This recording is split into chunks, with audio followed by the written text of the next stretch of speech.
We have to have a place for our first responders who have been in the foxholes together to off gas in a way that other people aren't going to understand. But in that foxhole, we can't say we're excluding ourselves from the normal people. No, because we are normal people.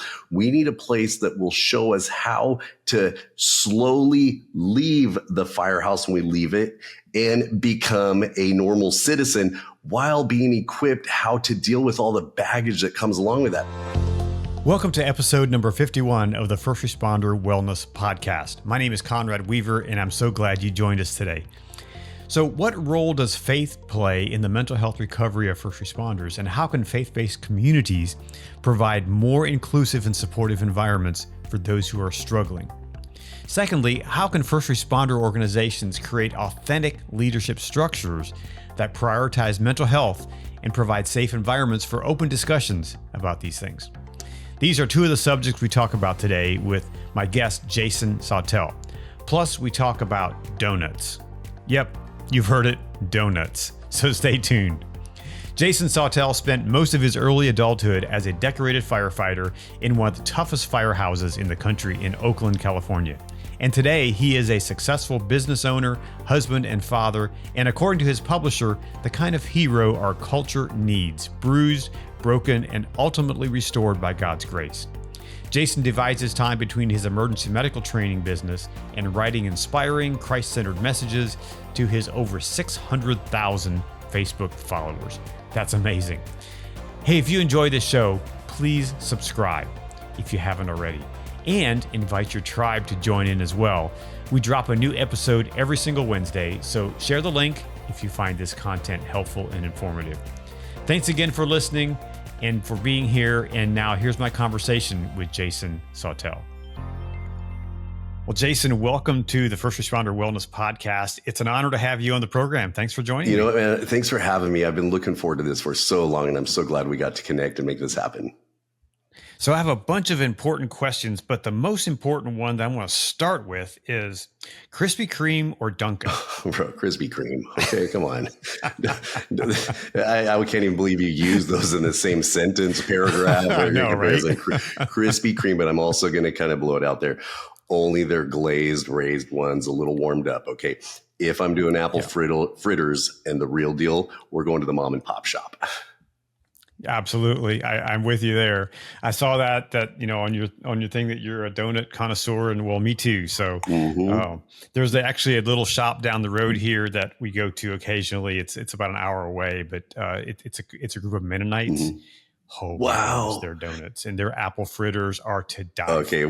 well, So if you ever come out here to Maryland, we're going to go hit up the donut shop down there. Well, I accepted the invite before you even threw it out, just so we're clear on that, because when you say apple fritter, that's it. We have a shop in Oakland, I actually wrote about in my book, where during the afternoon, it's a Chinese restaurant, amazing Chinese food. During the morning, it's a donut shop. So each donut has a hint of egg roll taste to it. And bro, it works. I don't know why, but it works. Okay, so I'll have to, when you come out. It sounds strange, but yeah, I can maybe see how that it's a fusion above all fusions when it comes to food.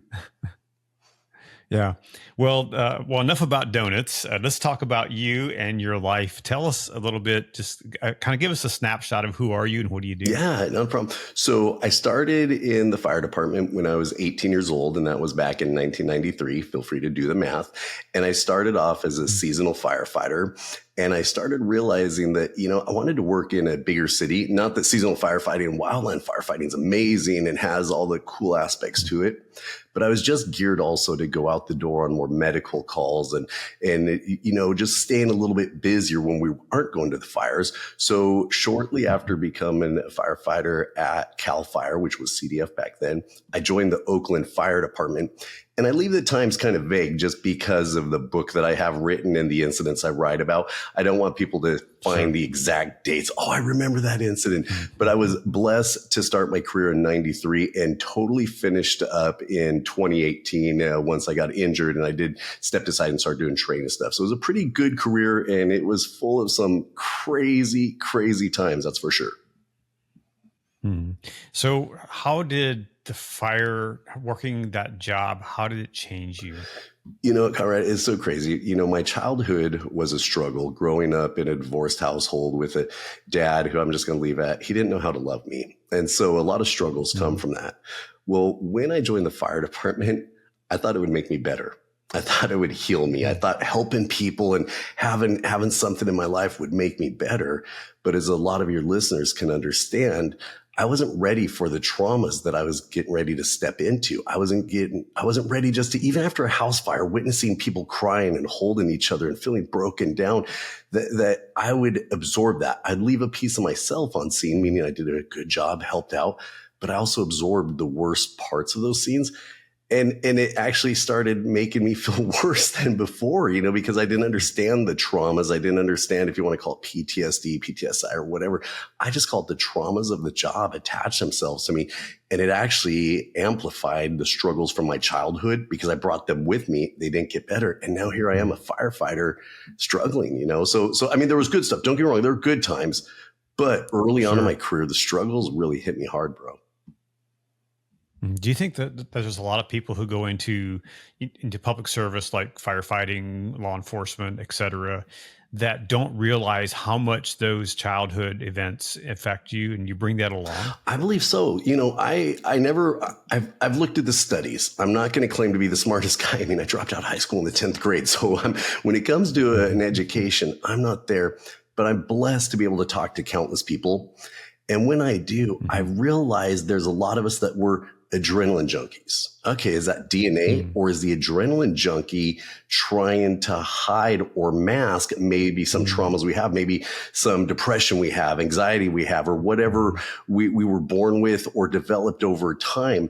I really believe that a lot of us that have those struggles go into the fire department, and it's all, or police department, or any type of public service, including military, because I think it's a great way to hide and mask it. It's a great way to act like we're fine, and we're acting fine, even though we're not. We're hoping maybe it'll make us better, And again, this is not a study. This is just a Jason Sautel talking to countless struggling people things that I've learned over the years. So that's one of the things I've seen. So I would say, yes, I think a lot of people with traumatic past join up public service to help, and then realize, wow, now I'm getting even more trauma and I haven't even been taught how to deal with this stuff from the past. Mm-hmm. Well, I started listening to your book on the audio side. It's fascinating. It's just as a civilian listening into someone's story, it's fascinating to me. And and I want to say great job on that. I haven't finished it yet, but I'm in the process of doing that. I want to ask you, and people can learn more about you and your background from reading your book. So we'll promote that in a minute. But what did you do to bring yourself to a healthier place? Because you went down to pretty dark rabbit hole. Yeah. The darkness inside of me, I explain it as a darkness. People can call it whatever they want. But for me, the darkness is what overtook my life. And within that darkness, I was alone and pain. And I truly feel aloneness causes pain. And during that time, I felt like no one understood me. No one understood what I went through because I wouldn't open up, because I was told from day one of the fire department to man up, or, woman up, be a tough guy, be a tough girl and stuff. And for me, I realized it was something bigger, and I went a faith-based side. But I want to be very clear to anyone listening, like, oh, here we go. It's going to be all about Jesus and Jesus heals me. I want to be very clear with people. I just want people to get the same help that I got, whether it's on the quote secular side or the Christian side. And first off, I hate creating spaces that don't even really exist. I just want you to get help, and stuff. But for me, what happened was I felt a pulling to the faith-based side, and I didn't realize that there's a whole community over there that I had overlooked for years that could bring me through the traumas of my past and give me healing and be part of a tribe. And then again, for me, it's an eternal tribe. It's more than just the here and now. So I had something to look forward for the long run. So faith-based is what really helped me out. And it was a long road, because I'll be honest, for the first 28 years of my life, respectfully said, I hated Christians. Okay. But that's all a book thing we can talk about later or some other time. It's a whole nother podcast. Whole nother podcast, bro. Yes, sir. Right. Well, just kind of give us just a little bit more of a snapshot of the nuts and bolts of that. Did you go to therapy? Did you get into a 12-step program? What was that like? Yeah, well, so what I tell people is my struggles were depression in the darkness of my path. And I wouldn't mask it with alcohol or drugs for whatever reason. I could go out and have a quote good time with the guys, but I never got anything from it, going out drinking and partying. It just made things a lot worse and stuff. And so I looked into the EAPs at work, and I don't want to talk those down, but they felt a little generic to me. They really did and stuff, because like, oh, here, go visit this doctor and everything. And I tried that and it didn't work, because even the doctor, she looked at me one day and said, wow, Jason, your PTSD has PTSD. And I'm like, okay, thanks. Because you're talking 20 years ago, there wasn't as much for us as there is now. And so for me, once I started meeting other faith-based firefighters, and they opened up and started telling their stories of the good and the bad and the struggles, but more importantly, what carried them through. That is what ignited me to find the help that I truly needed. So the catalyst was being around other firefighters who saw how messed up I was, being in a relationship with a girl who saw how messed up I was, and they all saw that I needed help, but they recognized the help that I truly needed and gave me that little push to it. I want to go deeper into faith and how that plays a role in healing for many people, because I think that's an important aspect that it's a big part of my life and of my journey. And I want that for other people, because I see what my belief in Jesus has done for me, and has given me a solid foundation for my life. And I think that there's a lot of great programs out there that are not spiritual based or faith based. But I think, I've been talking to people around the country, and they said that we really see that this is an area that we need more of this. We need more people who can step up and say, hey, my faith is what holds me to a better place. So what's that for you, and how does that play out? Well, first, I want to go with that too, and how I'm in so agreement with your statement there, and then I'll answer the question. Not too long ago, I was in Indianapolis for the FDIC convention, and I was invited to the Union Hall down there, the Indy Union Hall, to speak about stuff. And in that hall, there were so many people that had the same experiences and struggles I did that were not followers of Christ. But what was so cool after I was done talking, because I came in real and I wanted to speak into everyone's life, but I had to stay who I was and grounded in my faith. This young lady came up to me, and she is obviously not part of her faith. And, I supported her, and she's very proud in the LGBT community and stuff. And she says, what impressed me most about what you said is your belief, that you truly and no one can shake your belief in what you feel. And I said, well, that's true. And she said, I find that so honorable. And then we swapped numbers, and she started looking for some help with her traumatic past and everything. So what I do say is, yes, I believe the faith-based side has been so overlooked, whether it's the fault of Christians being overbearing, or, let's be honest, society being overbearing of not letting us walk in our faith. Well, I try to not walk the fence, but I walk reality and say, listen, if there is a group of unserved people, we need to get in there and serve them. And on the faith-based side, I'm telling you, bro, we got to hit that. And it's got to be more than just a chaplain showing up on a fire scene or having a little discussion within a church. There has to be programs that are truly put together, because I believe in the same psychology and the same science that a non-believer does. I just believe that God created it, man. And I want to use it properly to help everyone. So we've got to hit that side, but we also are not. Everything's so polarized right now. We don't want to come in polarized saying this is the only thing that's going to work, because no one's going to hear us then.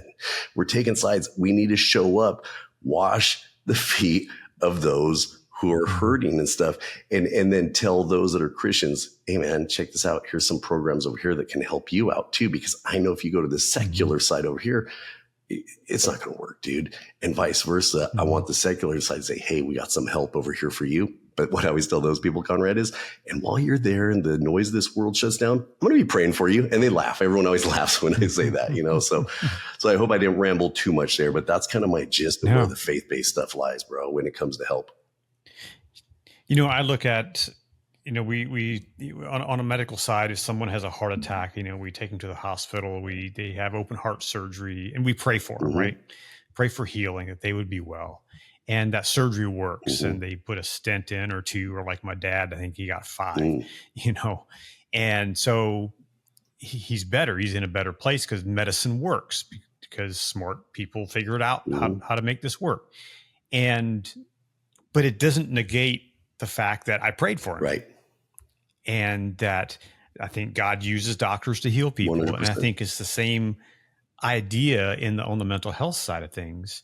Just because we can't see the thing that's wrong with you doesn't mean that the science that can fix that isn't real. Right.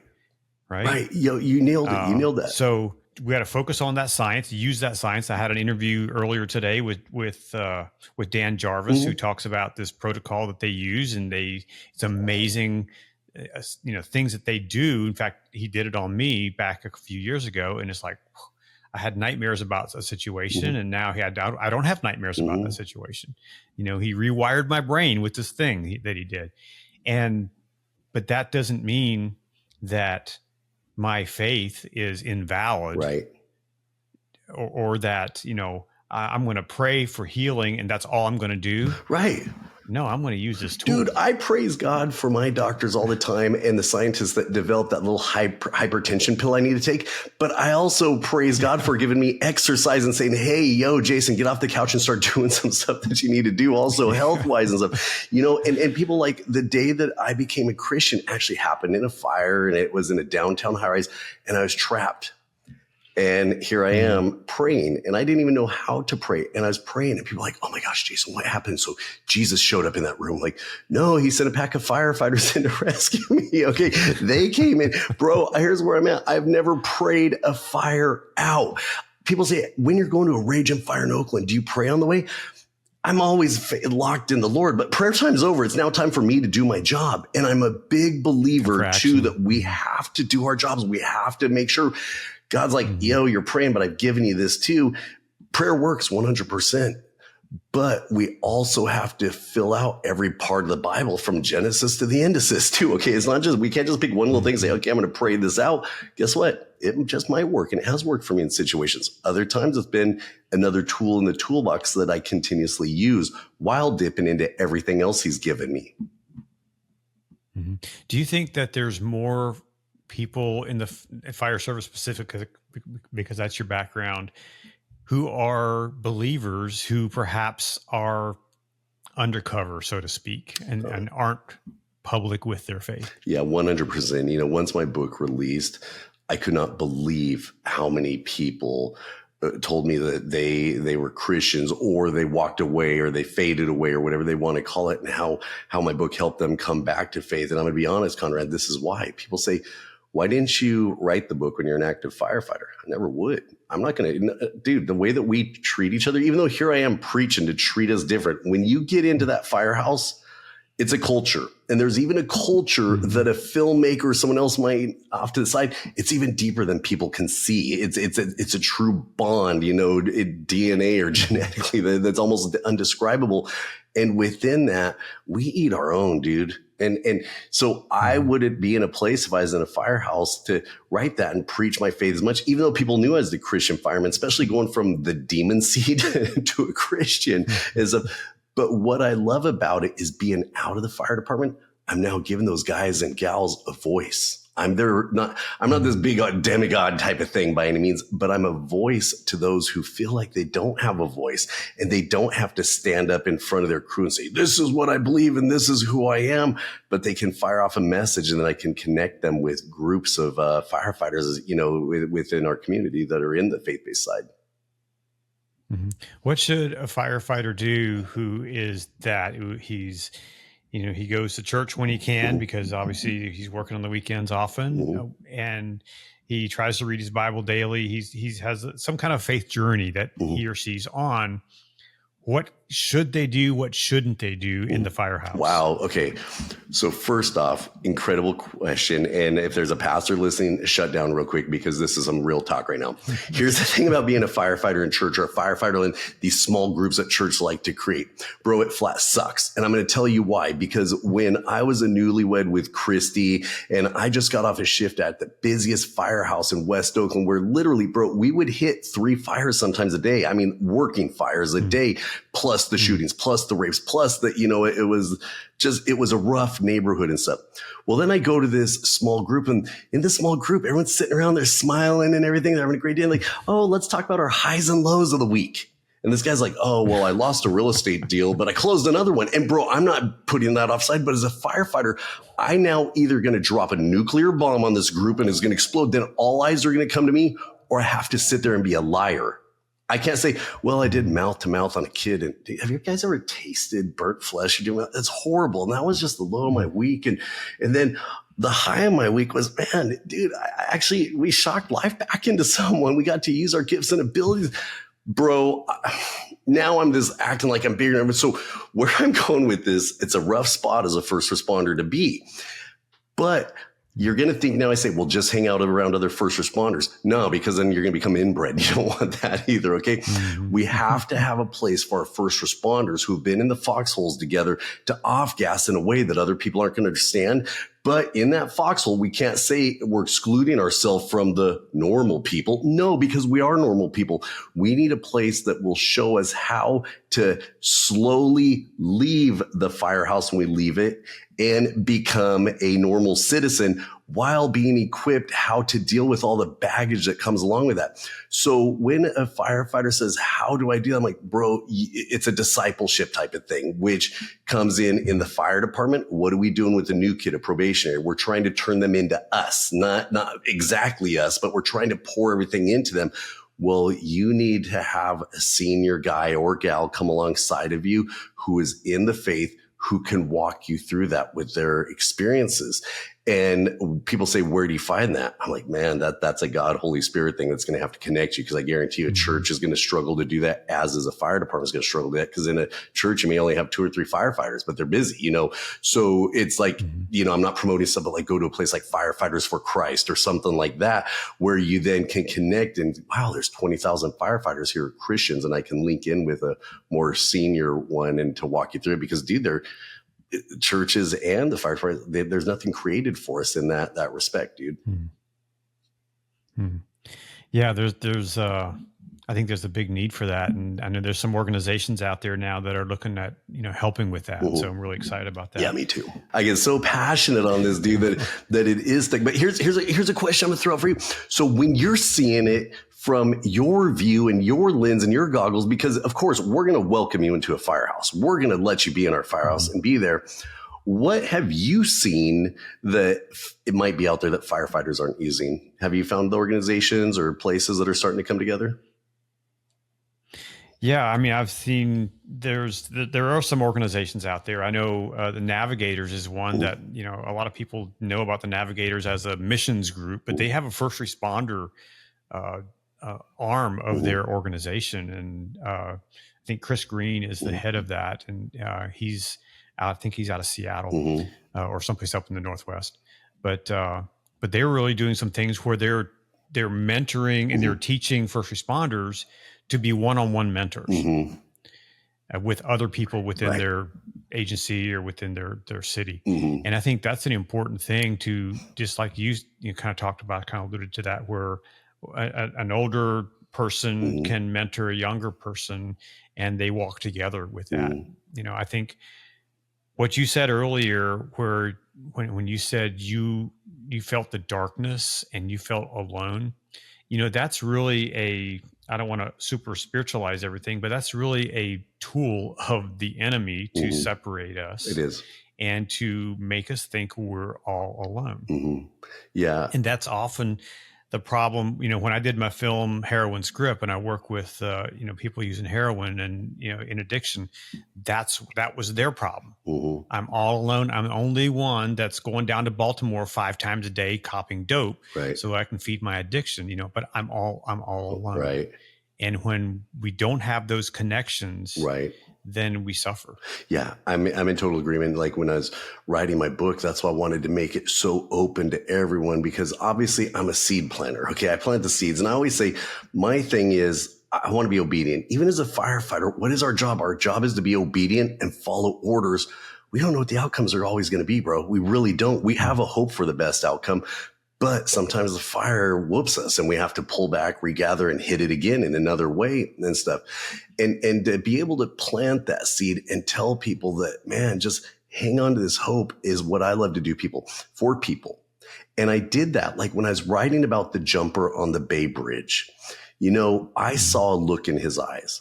And what I want to be very clear, because this is a true story and it really happened, that man was not evil. And we're not going to go down the Bible and talk about evil versus good and all that, what it really looks like. Yeah.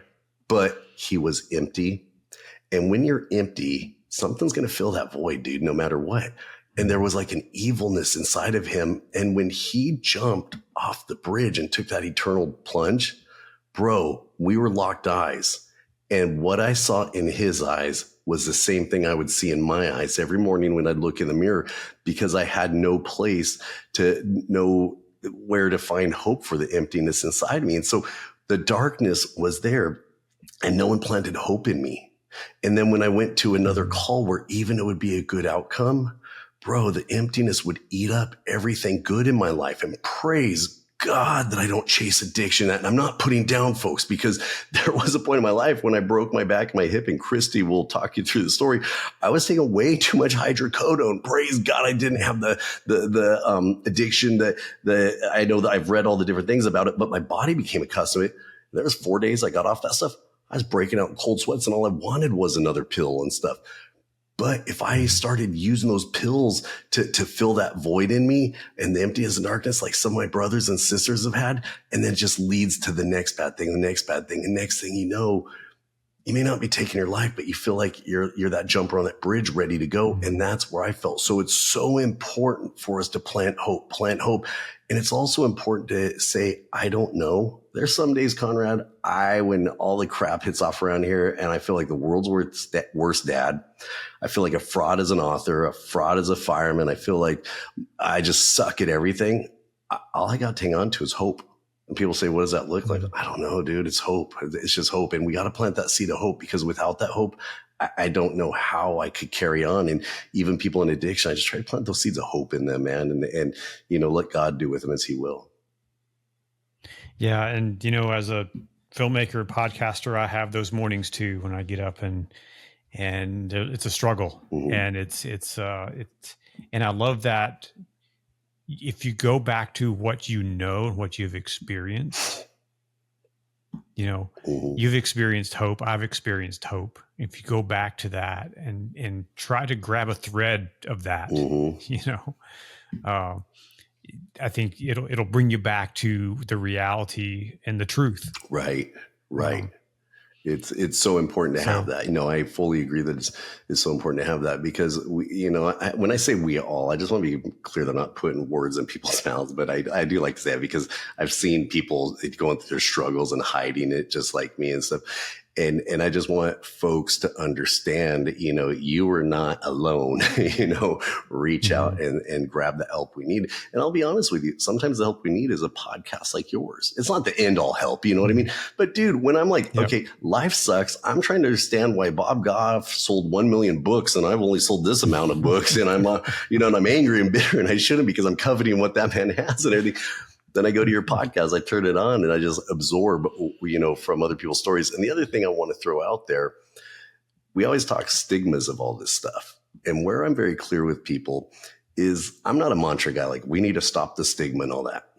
Okay, I get that. But how do we do that? The mantra is not going to do it. I'm a huge believer on this is why first responders need to tell their stories. Films like yours need to be out there to tell our stories, because that's where the stigma gets stopped. It doesn't stop from a banner being hung up in front of a psychiatric hospital saying, stop the stigma, there's help for you, which is great. I'm not making fun of those folks. I'm really not. But you hear where I'm coming at from a street level side, Yep. So speaking of story, how did telling your story in a book and now on your speaking, how does that bring health and healing for you? It's the way that it's helped out now is I didn't write it until I was in a place where God had called me to help. So what I tell people is I don't want to put pressure on you. So if I'm sitting here saying, tell your story, someone needs to hear it, you may not be in a place to tell your story yet. And that's understandable. Okay.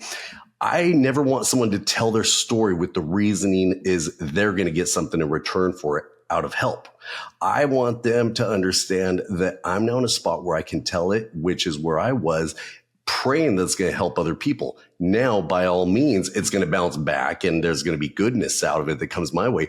But bro, I'm going to tell you, there's also a lot of suck that comes out of it too, because when you put your, you know, as well as I do as a filmmaker, when you put your stuff out there, the jerks come out, and it can come from my brother firefighters. My brother Christians are the ones that crush me.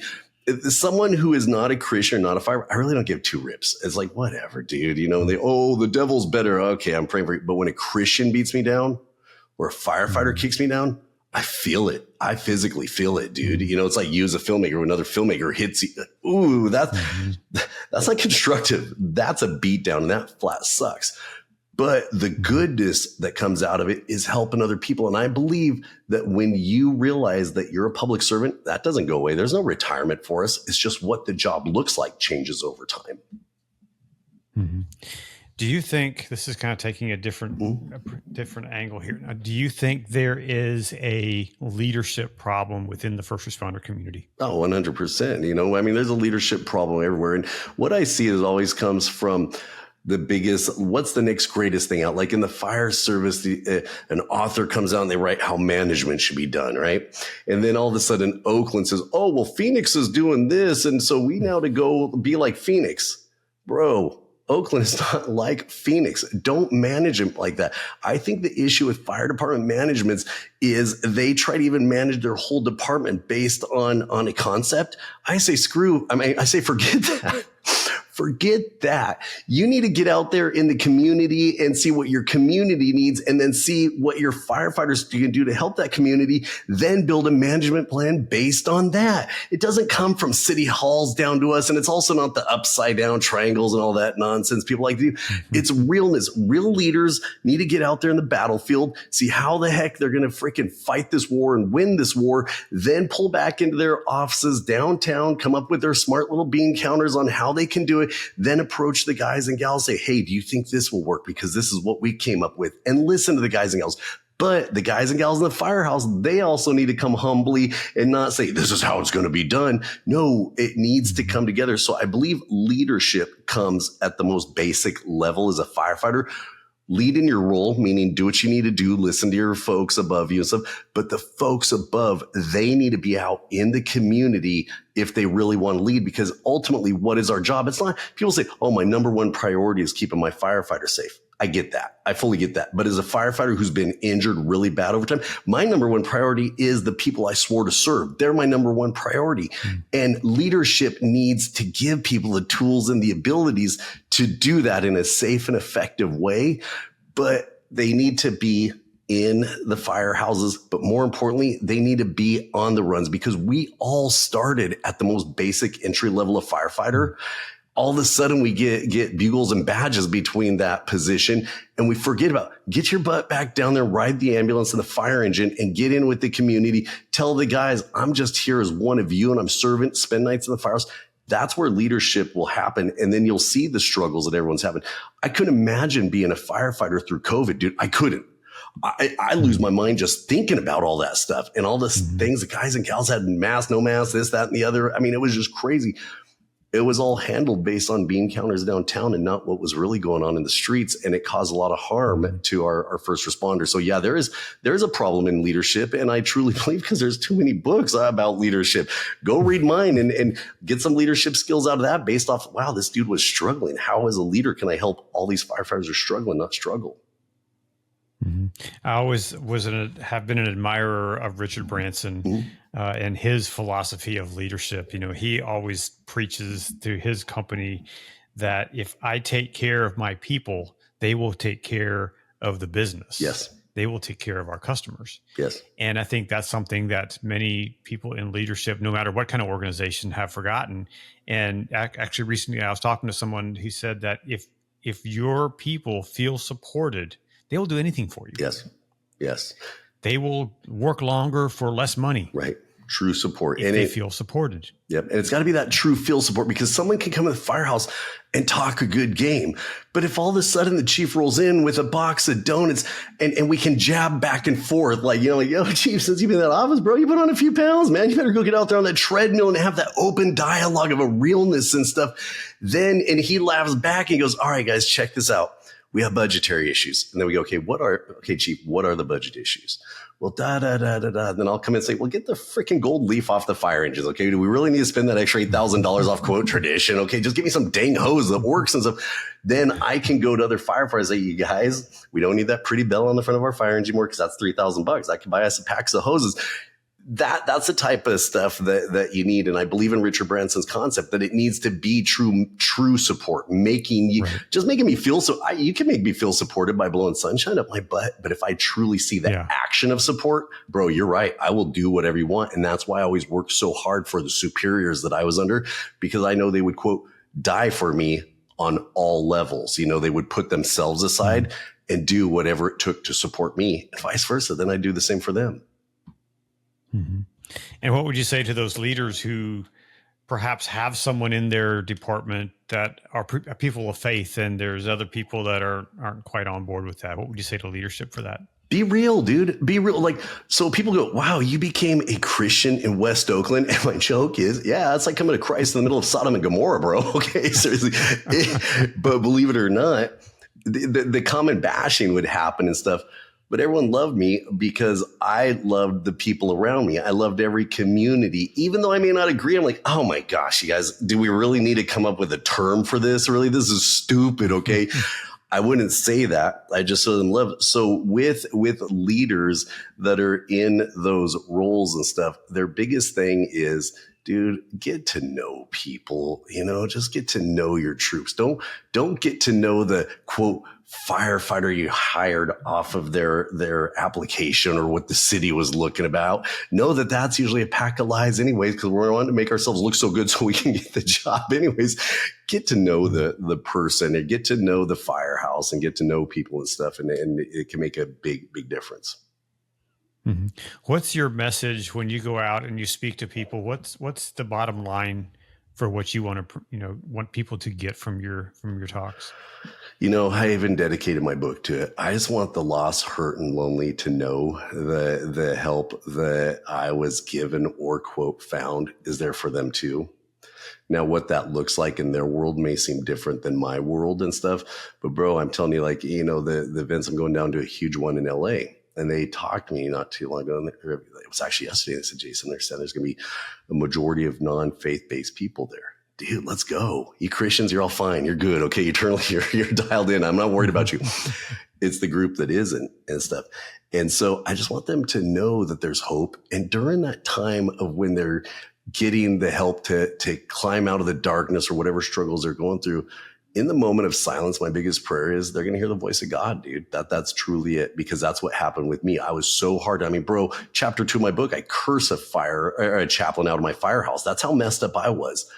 But in a moment of silence, I heard God, dude. And that's my prayer for people, is that they will find that help, because the here and now is only 60, 70, 80 years, 100 if you got some good genes and stuff. But it's the eternity of people that truly I'm worried about, because after watching countless people take their final breaths as their eternities are being locked in, it's given me a sense of urgency to truly preach the gospel to folks. So where can people find you? Where can people find your book? You know what? Rescuerbook.com is the best place. I'm out there anywhere on Facebook and stuff. My public Facebook page, is blown up into the hundreds of thousands since my couple of books have gone out and stuff. And what I tell people is, in the back of my book, The Rescuer, there's an email address on there. And people think I'm full of baloney. I respond to every email that comes through. And I even check my trash email boxes, make sure it doesn't go over there and stuff. If they want to get a hold of me, hit me there. And then what I tell people is, I'm not the one that can fix, help, save you, or take you to the next level. But let me hang out with you for a few minutes and let's see if we can find someone locally who can help you. What would you say is, for that person who is suffering and they connected with your comment about the darkness, what would you say to them is like step number one? Step number one for them truly is find a local church that works. And now people say, well, how does that look? What does it look like? Come on, man. We all know a Christian. We all know someone. We're in America. We know some. We know the arrogant ones. We know the cool ones. Slide over to the cool ones. Okay. And just talk to them and say, yo, I want to come to church with you, but I'm kind of scared because the first time I went to church, man, I was turned away and treated horribly.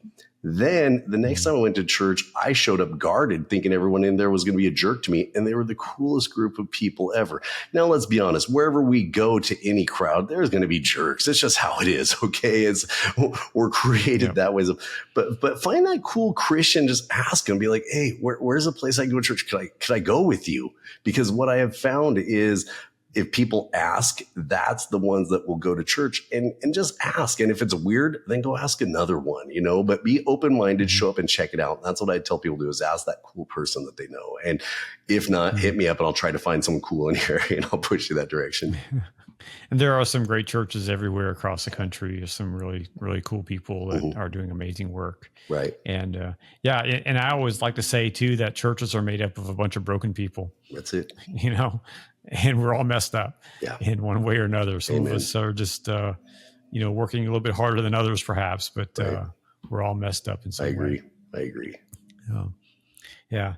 Well, Jason, I really appreciate your insight, appreciate your book and the work that you're doing.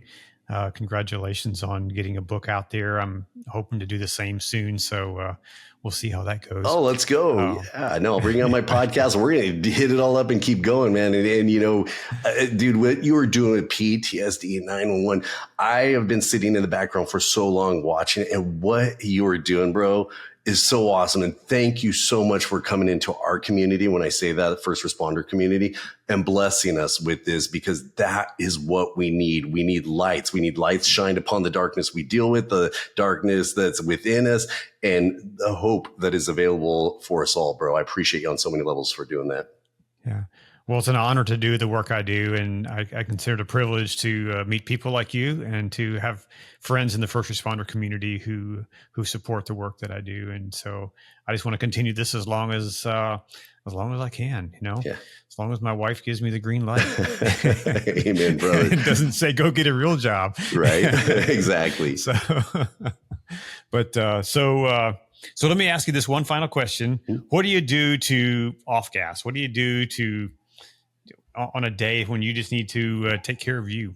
Believe it or not, comedy and humor helps me out. I love going back and watching old 1980s comedy that people can't watch nowadays and stuff. I love hanging out with my family and my kids and just being out in nature. I love surfing. And if you're like, do you read? Believe it or not, I just like reading stuff that's going to help me and stuff. So I'm not just a reader of, literature of anything and stuff. I love movies. Okay. I love good movie making and stuff, especially since I'm sliding into that part of my career now. So anything that has to do with just laughing and having fun, because all day I'm in the Bible, all day I'm dealing with people. So it's so nice to say, God, I'm going to hang out on your comedy side. God, I'm going to go walk my 2 pit bulls out there. And when people make rude comments about my dogs eating babies and stuff, I'm just going to laugh it up, So I just love to re-ground myself in everything that Christ has given me and feel refreshed, man. At the end of the day, a freaking donut, bro, is what's going to ground me, okay? I'm with you there. So I really do appreciate your work, and I'm so glad that I got to run into you out at FDIC a couple months ago. That was, I think that was a God thing. So I'm just really, really glad that we were able to connect, and thanks for being on the show today. Amen. Thank you, brother. Super appreciate you too. Thank you. Thanks, Jason, for joining me today on the podcast. I can't wait till we can get together and have some donuts. Let's do that soon. Hey, thank you so much for listening to or for watching this podcast. I really appreciate it. I'll be back next week with a brand new podcast episode with another amazing first responder leader. So stay tuned. And remember, you are not alone. If you need someone to talk to and don't know where you can turn, you can dial 988 for help. Until next time, be well, take care of yourself and those around you, and go out and do something great in the world.